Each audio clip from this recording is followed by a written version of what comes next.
Hey y'all, welcome to Tech Made Simple. Today we're diving into the world of blockchain, what it is, how it works, and why everyone's talking about it. Now don't worry if you're new to this. By the end of this video, you'll understand blockchain in plain English. So let's get started.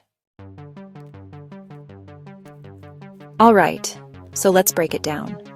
Imagine a chain made up of blocks. Each block is like a digital notebook. These blocks store information, like transactions or records. But here's the cool part.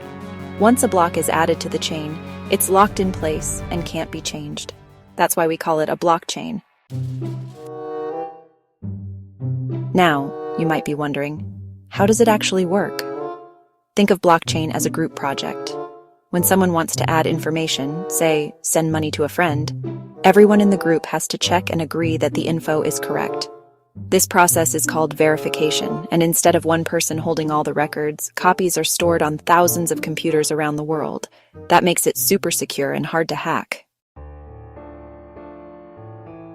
So, why should we care about blockchain? Well, it's not just for Bitcoin. People use it for secure payments, smart contracts, and even tracking where your coffee beans come from. Because it's transparent and tamper-proof, it's perfect for building trust in industries where honesty matters.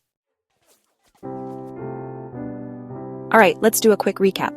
Blockchain is a secure digital chain of records. It's verified by a network of computers, not one central authority. It's changing the game in areas like finance, contracts, and supply chains. And there you have it. Blockchain made simple. If you enjoyed this video, don't forget to like, share, and subscribe for more tech explained in plain English. Got questions about blockchain? Drop them in the comments below. Until next time, stay curious and keep learning. Bye, y'all.